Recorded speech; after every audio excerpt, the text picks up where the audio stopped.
இந்த கொஞ்ச நாளில் அவளும் எல்லோருக்கும் தெரிந்த முகமாக மாறியிருந்தாள். ரித்திகாவும் பல்லவியும் காரில் இருந்து இறங்கியதும் அவர்களை பார்க்க கூட்டம் அலைமோதியது. எல்லோரும் அவர்களின் மீது கவனத்தை வைத்திருக்க அவர்கள் இருவருக்கும் நடுவில் நின்றிருந்த ஹரிஷ் மெதுவாக மீட்டிங் நடக்கும் ஹாலுக்குள் நடக்கத் தொடங்கினான். முதலில் அவனை கவனிக்காத அந்த கூட்டம் அவனுடைய கம்பீரத்தையும் தோரணையையும் பார்த்து அவன்தான் தியானா மீடியாவின் புது CEO என்பதை புரிந்து கொண்டார்கள். உடனே பிசினஸ் ஆட்கள் பலரும் அவனிடம் பேச முண்டியடித்து கொண்டு வர ஹரிஷ் ஒரு சிரிப்புடன் அவர்கள் எல்லோரிடமும் சில நிமிடங்கள் பேசினான். இன்னும் சில பிசினஸ்மேன்கள் தங்கள் மீது அவனுக்கு நல்ல அபிப்பிராயம் ஏற்பட வேண்டும் என்பதற்காக நிறைய முயற்சிகள் செய்தனர். எல்லோருக்கும் சமமான மரியாதை கொடுத்த ஹரிஷ் கொஞ்ச நேரத்திலேயே அங்கிருந்த எல்லோருடனும் சகஜமாக உரையாட ஆரம்பித்திருந்தான்.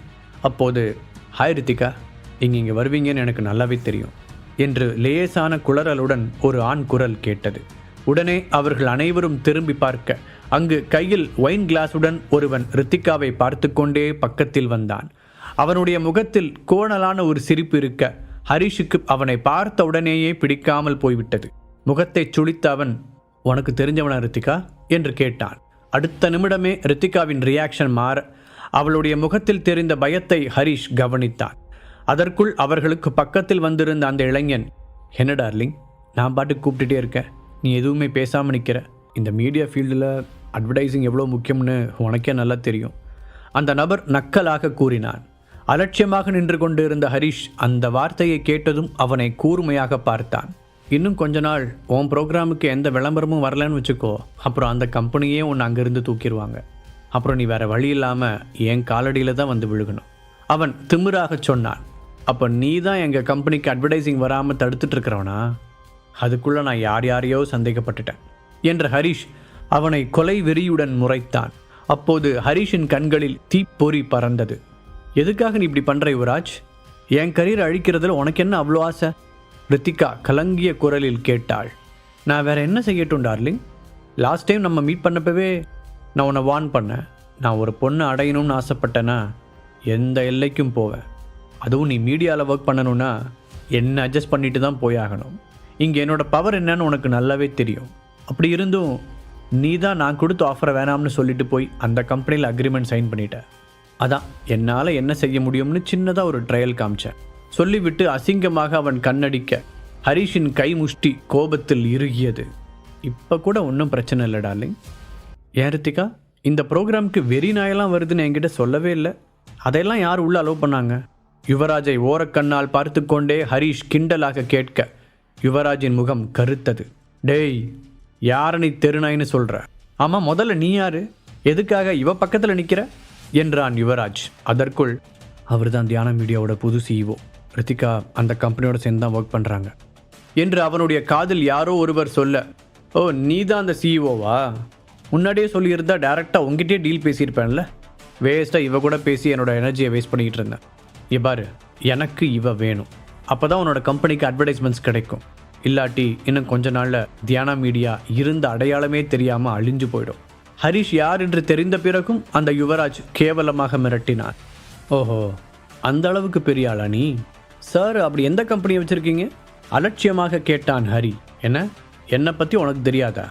இந்த யுவராஜ் யாருன்னு தெரியாமல் ஒருத்த மீடியா லைனில் இருக்கானா என்று யுவராஜ் ஆவேசமாக பேச, அதான் தெரியலன்னு சொல்லிட்டேன்ல, யார நீ என்று ஒரே வார்த்தையில் அவனை ஆஃப் செய்தான் ஹரிஷ். ராஜ் என்டர்டெயின்மெண்ட் கம்பெனி பற்றி தெரியாமல் நீ மீடியாவில் இருக்கேன்னா என்னால் நம்பவே முடியல என்று அதிர்ச்சியுடன் தோள்களை குலுக்கினான் யுவராஜ். ஓ, அந்த கம்பெனி ஓனரா நீ? கேள்விப்பட்டிருக்கேன். அந்த கம்பெனி ஓனர் சரியான பொம்பளை பொறுக்கின்னு சொன்னாங்க. அது கரெக்டாக தான் இருக்குது. ஹரிஷ் மீண்டும் அவனை சாதாரணமாக பேச யுவராஜின் முகம் அவமானத்தில் சிவந்தது. உன் கம்பெனிக்கு விளம்பரங்கள் வராமல் குறைஞ்சதுலேருந்தே என்னோட பவர் என்னன்னு உனக்கு தெரிஞ்சிருக்கணுமே. அதுக்கப்புறமும் என்கிட்ட நீ இப்படி பேசிகிட்டு இருக்க? அந்த யுவராஜ் எரிச்சலுடன் கேட்க, பின்ன உன்னை பார்த்த உடனே பயந்துருவேன்னு நினச்சியா? தியானா மீடியா வெறும் விளம்பரத்தை மட்டும்தான் நம்பியிருக்குன்னு நீ நினச்சா அது உன்னோட முட்டாள்தனம். அப்புறம் நீ உண்மையை சொன்னது கூட ஒரு வகையில் நல்லது தான். யார் அந்த பிரச்சனைக்கு காரணம்னு தெரியாததுனால அதை எப்படி சால்வ் பண்ணுறதுன்னு குழப்பமாக இருந்துச்சு. இப்போ தான் ரீசன் தெரிஞ்சிருச்சே. இதுக்கு மேலே என்ன பண்ணுறதுன்னு நான் பார்த்துக்கிறேன். ஹரிஷ் கெத்தாக பதில் கூறினான். இன்னைக்கு மட்டும் நீ இவளை என் கூட அனுப்பலைனா நான் இவளை அப்படியே தூக்கிட்டு போகவும் யோசிக்க மாட்டேன். யுவராஜ் சவால் விடுவது போல சொல்ல, முடிஞ்சா கை வச்சு பாரு, அப்புறம் தெரியும் நான் யாருன்னு என்றான் ஹரிஷ். 2 பேருமே பவர்ஃபுல்லான ஆட்கள் என்பதால் யார் பக்கமும் சார்பாக பேச முடியாமல் கூட்டத்தில் இருந்தவர்கள் அமைதியாக அவர்களின் வாக்குவாதத்தை வேடிக்கை பார்த்து கொண்டிருந்தார்கள். என்ன நீ ரொம்ப சாதாரணமாக எடை போட்டுட்ட என்ற யுவராஜ் கைகளை தட்ட 2 முரட்டுத்தனமான ஆசாமிகள் அவர்கள் நின்ற இடத்திற்கு பக்கத்தில் வந்தார்கள். அவர்கள் இருவரும் யுவராஜின் பாடிகார்டுகள். இந்த மாதிரி பிரச்சனைகளின் போது சண்டை போடுவதற்காகவே நிறைய சம்பளம் கொடுத்து அவர்களை வேலைக்கு வைத்திருந்தார். இது ப்ரோக்ராம் நடக்கிற இடம், கஷ்டப்பட்டு ரெடி பண்ணியிருப்பாங்க. இங்கே நம்மளால் பிரச்சனை வேண்டாம்.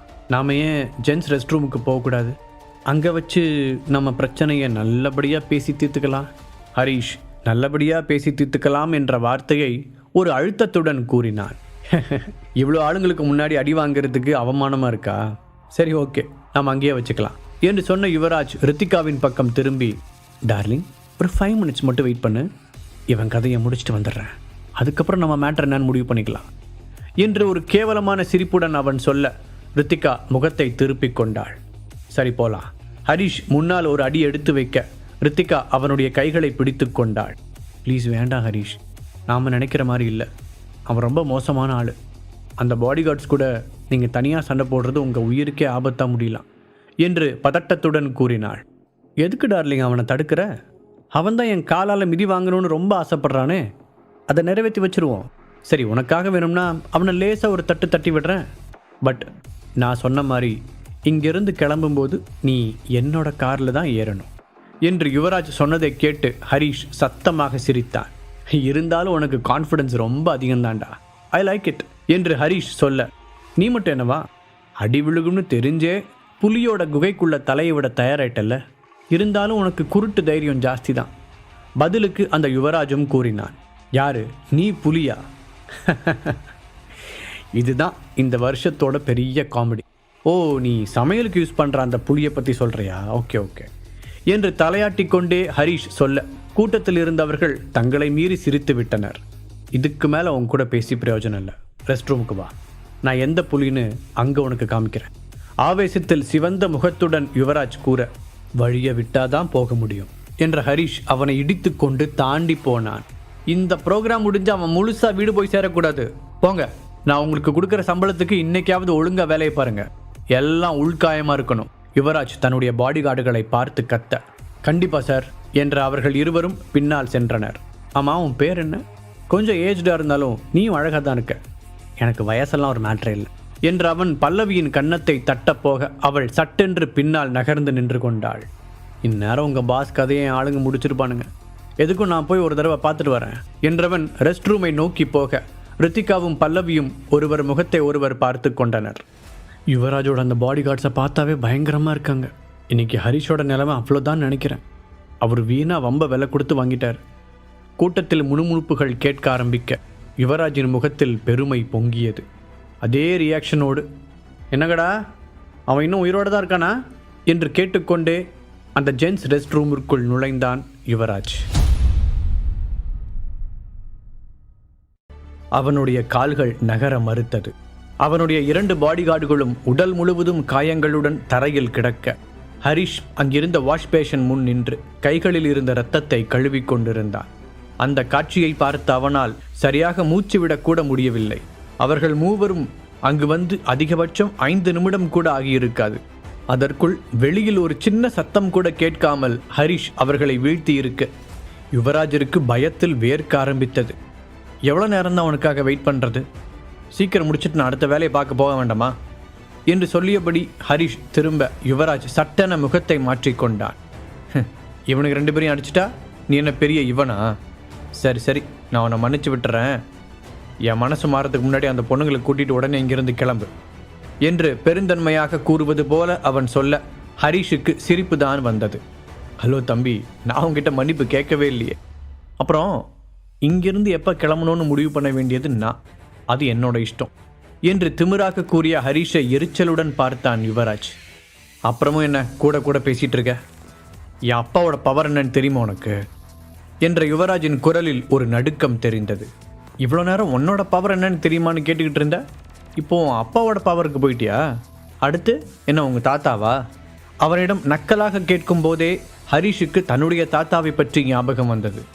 என் தாத்தா யாருன்னு உண்மையை சொன்னால் அப்புறம் தெரியும் உனக்கு என்று மனதிற்குள் நினைத்தவன், இங்கே பாரு, ஓன் வெட்டி கதையெல்லாம் கேட்க எனக்கு நேரம் இல்லை. இப்போ என்ன சொல்கிற, சண்டைக்கு வரியா இல்லையா என்றான் ஹரிஷ். வேகமாக கீழே கிடந்த 2 பாடிகார்டுகளையும் போய் உதைத்த யுவராஜ், டேய் சோத்து முட்டைங்களா, உங்களுக்கு எத்தனை வாங்கி போட்டிருப்பேன், அதெல்லாம் நல்லா தின்னுட்டு இங்கே வந்து போய் இவங்கிட்ட அடி வாங்கி பேரல் மாதிரி உருண்டுட்டு கிடக்குறீங்க என்று கத்தியவன் ஆத்திரம் தீர இன்னும் 4-5 முறை உதைத்தான். டே தடிமாடு, எந்திரா, எந்திரிச்சு அவங்க கூட சண்டை போடு.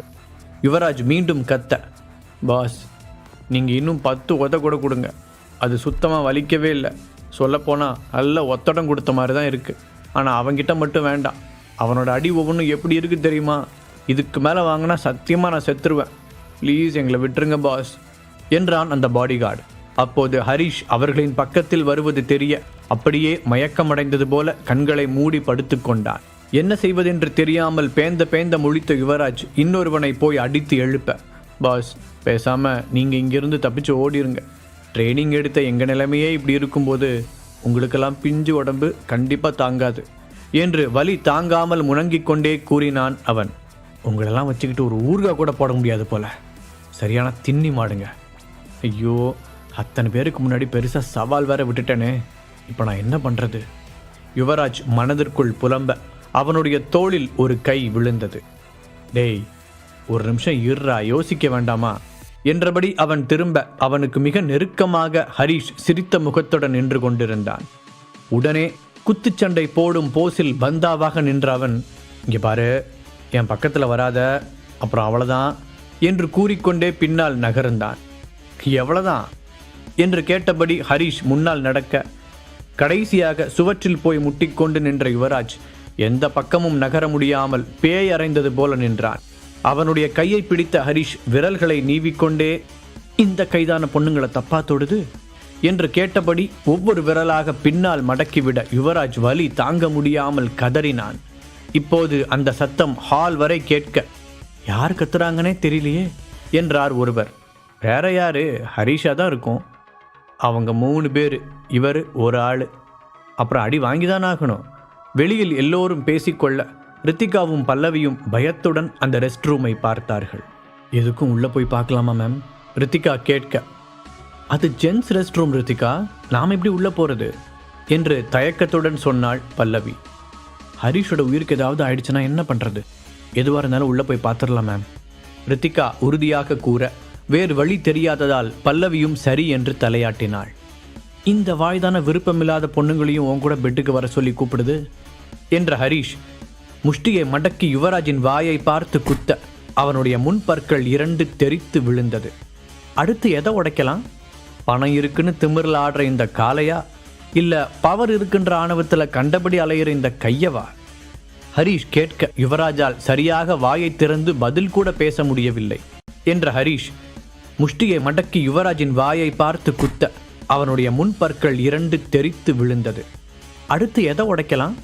பணம் இருக்குன்னு திமிரில் ஆடுற இந்த காலையா, இல்லை பவர் இருக்குன்ற ஆணவத்தில் கண்டபடி அலையிற இந்த கையவா? ஹரிஷ் கேட்க யுவராஜால் சரியாக வாயை திறந்து பதில் கூட பேச முடியவில்லை. அவன் ஹரிஷை தள்ளிவிட்டு ஓட முயற்சிக்க ஹரிஷ் அவனுடைய காலை தட்டிவிட்டான். தடுமாறிய வேகத்தில் பக்கத்தில் இருந்த டாய்லெட்டின் கதவை தள்ளிக்கொண்டு குப்புற விழுந்த யுவராஜுக்கு உடம்பெல்லாம் வலி உயிர் போனது. அதோடு அங்கு அடித்த கெட்ட ஸ்மெல் வேறு குடலை பிரட்ட. அதுவரை அவனிடம் கைகூப்பி கெஞ்சிய எத்தனையோ பெண்களின் முகங்கள் ஒரு நொடி கண்முன்னால் வந்து போனது. தலையை உதறி அதிலிருந்து வெளியே வந்தவன் தட்டு தடுமாறி எழுந்து நிற்க முயற்சித்தான். ஆனால் கால் தடுக்கி மீண்டும் அங்கேயே விழுந்தான். அப்போது பக்கத்தில் இருந்த டாய்லெட் கிளீன் செய்யும் லிக்விட் பாட்டில் உடைந்து அவனுடைய கோட்டையெல்லாம் நனைக்க அதை பார்த்து ஹரிஷ் சத்தமாக சிரித்தான். கரெக்டாக தாண்டா விழுந்திருக்கு, இதை வச்சு உன் மனசில் இருக்கிற அழுக்கையும் சுத்தம் பண்ணிக்கோ என்றபடி அவன் கதவை திறக்கப் போக சரியாக ரித்திகாவும் பல்லவியும் வெளியிலிருந்து உள்ளே வந்தனர். அங்கு யுவராஜ் நிலைமையை பார்த்து அவர்களால் சிரிப்பை கண்ட்ரோல் செய்ய முடியவில்லை. அவர்களை பார்த்த ஹரிஷ், நீங்க 2 பேரும் இங்க என்ன பண்றீங்க என்று கேட்க இருவருக்கும் என்ன பதில் சொல்வதென்று தெரியவில்லை. சாரி சார், உங்களுக்கு ஒன்றும் ஆகலையே, அதை பார்க்க தான் வந்தோம் சொல்லிவிட்டு அவசரமாக அவர்கள் கதவை திறந்து கொண்டு வெளியில் ஓட ஹரிஷ் நிதானமாக அந்த யுவராஜை திரும்பி பார்த்தான். இதுக்கப்புறம் வாழ்க்கையில் விருப்பமில்லாத எந்த பொண்ணையும் வற்புறுத்த மாட்டேன்னு நினைக்கிறேன். சீக்கிரம் க்ளீன் பண்ணிட்டு வெளியே வா, ஸ்மெல் தாங்க முடியல என்று மூக்கை சுருக்கியபடி சொன்னவன் அங்கிருந்து வெளியேறினான். வெளியே வந்த ஹரிஷ் ரித்திகாவையும் பல்லவியையும் தேட அவர்கள் அங்கு இல்லை. ரித்திகாவிற்கு அவன் கால் செய்ய அதற்கு மேல் அங்கு இருக்க சங்கடமாக இருந்ததால் டாக்ஸி பிடித்து வீட்டிற்கு கிளம்பி விட்டதாக அவள் கூறினாள். ஒரு சின்ன கீறல் கூட இல்லாமல் கைப்பகுதியில் மடக்கிவிட்ட சட்டையை எடுத்துவிட்டபடி ஸ்டைலாக ஹரிஷ் வெளியில் வந்ததை பார்த்த எல்லோரும் ஆச்சரியத்தில் வாயை பிளந்தனர். கொஞ்ச நேரத்தில் யுவராஜை கைத்தாங்கலாக பிடித்தபடி அவனுடைய பாடிகார்டுகள் ரெஸ்ட் ரூமிற்குள் இருந்து வெளியே அழைத்து வந்தனர். அவன் மேல் அடித்த நெடியை கண்டு எல்லோரும் மூக்கை பொத்த யுவராஜின் முகம் அவமானத்தில் கருத்தது. அப்போது அவனுக்கு பக்கத்தில் வந்த ஹரிஷ், இத்தனை பேர் முன்னாடி ஒரு பொண்ணை ரூமுக்கு வான்னு கூப்பிட்டப்போ உனக்கு அசிங்கமா இல்லை, இந்த லிக்விட் சிந்தினது தான் அவமானமா இருக்கா என்று நக்கலாக கேட்டான். யுவராஜ் எதுவும் பேசாமல் தலை குனிந்து கொள்ள ஹரிஷ் அங்கிருந்தவர்களிடம் சொல்லிவிட்டு கிளம்பினான். கார் பார்க்கிங்க்கு வந்த ஹரிஷ் விசிலடித்தபடி தன்னுடைய காரின் கதவை திறக்கப் போனான். அப்போது அவனுடைய பின்னந்தலையில் யாரோ ஒரு பெரிய கட்டையால் அடிக்க கண்கள் இருண்டு கீழே விழுந்தான். சந்தனாவின் ஆபீஸில் இருந்து வெளியே வந்த திலகா தர்ஷினிக்கு ஃபோன் செய்ய அவள் புது ஹோட்டல் வேலையில் பிஸியாக இருப்பதாக கூறினாள். இன்னைக்கு நான் உன்னை பார்த்தே ஆகணும் தர்ஷினி, ரொம்ப முக்கியமான விஷயம் என்று திலகா கேட்க, அப்படின்னா நீங்கள் இங்கே வாங்க ஆண்டி என்று அந்த அட்ரஸை அனுப்பினாள் தர்ஷினி. அவள் கூறிய இடத்திற்கு சென்ற திலகா அங்கு பரபரப்பாக நடந்து கொண்டிருந்த கட்டட வேலைகளை பார்த்து அப்படியே திகைத்து போனார். ஒரு பக்கம் 7 ஸ்டார் ஹோட்டலுக்கான அடுக்குமாடி கட்டடம் வானை முட்டிக்கொண்டு நிற்க, அந்த ஹோட்டலில் இருந்து கொஞ்சம் தள்ளி இருந்த இடத்தையும் தீபக்கோடு சேர்ந்து வாங்கியிருந்தான் ஹரிஷ். அதை ஒரு குடியிருப்பு போல அமைக்க திட்டமிட்டவன் அதற்காக தனித்தனி லக்ஸூரியஸ் வில்லாக்களை கட்ட ஏற்பாடு செய்தான். அந்த வேலையையும் தர்ஷினியையே பார்த்து கொள்ள சொல்லியிருக்க திலகா போனபோது தர்ஷினி அந்த குடியிருப்பு பகுதியில் தான் இருந்தாள். குடியிருப்புக்கான வேலை கிட்டத்தட்ட முடிந்து வில்லா அமைப்பில் இருந்த வீடுகள் பளபளப்பாக தெரிந்தது. அதை பார்த்து கண்களை விரித்த திலகா, ஏன் தர்ஷினி, இந்த வீடுங்க எல்லாமே விற்கிறதுக்காகவா? ஒரு வீடு என்ன விலை வரும் என்று வந்த வேலையை மறந்து அதை பற்றி விசாரித்தார். அதெல்லாம் ஒவ்வொரு வீடும் ஒவ்வொரு ரேட் ஆண்டி. வில்லா இருக்கிற வியூ பாயிண்ட், உள்ளே இருக்கிற ரூம்ஸ் அதெல்லாம் பொறுத்து மாறும். ஆனால் எப்படியும் ஒரு வீடு 70 lakhs குறையாது என்று தர்ஷினி கூற திலகா பெரும் மூச்சு விட்டார். அந்த குடியிருப்பின் ஒவ்வொரு அங்குலத்தையும் ஹரிஷ் திட்டமிட்டு அமைத்திருந்தான். உள்ளேயே நீச்சல் குளம், டென்னிஸ் கிரவுண்ட், சூப்பர் மார்க்கெட் என அங்கிருந்து வசதிகளுக்காகவே வீடுகளை வாங்க மக்கள் போட்டி போட்டனர். ஏன் தர்ஷினி, இருக்க கூட்டத்தை பார்த்தா இங்க இருக்கிற எல்லா வீடுகளையும் ஆல்ரெடி வாங்கிட்டாங்க போல திலகா மீண்டும் கேட்க, இல்ல ஆண்டி, இன்னும் சில வீடுங்க இருக்கு என்றாள் தர்ஷினி. இங்கெல்லாம் வீடு வாங்கணும்னா அதுக்கு தனியாக அதிர்ஷ்டம்தான் பண்ணியிருக்கணும் என்ற திலகா வெறிக்க வெறிக்க அந்த இடம் முழுவதையும் கண்களால் அளந்தார். அப்போது அந்த குடியிருப்பிலேயே பெரிய வீடாக தெரிந்த ஒன்றிலிருந்து இருவர் வெளியே வர அவர்களை பார்த்த திலகா அதிர்ச்சி அடைந்தார். தர்ஷினி, அவங்க 2 பேரும் எப்படி இங்க? முகத்தில் வெறுப்பை தாங்கியபடி அவர் கேட்க, யார் கேட்குறீங்க ஆண்டி என்று திரும்பி பார்த்தாள் தர்ஷினி. அங்கு ஹரிஷின் அப்பா கதிரும் அம்மா ரேவதியும் நடந்து வர, ஐயோ இந்த விஷயத்தையே நான் சுத்தமாக மறந்துட்டேனே என்று தலையில் கை வைத்தாள் தர்ஷினி. ஹரிஷ் அந்த குடியிருப்புக்கு பிளான் செய்யும் போதே அவனுடைய அப்பா அம்மாவிற்கு ஸ்பெஷலாக ஒரு வீட்டை டிசைன் செய்திருந்தான். அவர்கள் ஃப்ளாட்டில் இருப்பதை விட தனியாக ஒரு வீட்டில் இருப்பது இன்னும் வசதியாக இருக்கும் என்று ஹரிஷ் நினைத்தான். கதிருக்கு உடல்நிலை சரியில்லாத போது பிருந்தாவும் அதையே சொல்ல அந்த வில்லாவை அவனுடைய பெற்றோருக்காக ஒதுக்கி வைத்தான். அங்கு குடி வருவதற்கு முன்பாக தன்னுடைய பெற்றோரை அழைத்து வந்து அதை காட்ட வேண்டும் என்று நினைத்த ஹரிஷ் நிக்கிதாவிடம் சொல்லி அதற்கு ஏற்பாடு செய்திருந்தார். அப்போதுதான் எதிர்பாராத விதமாக திலகாவும் அவர்களை பார்த்திருந்தார்.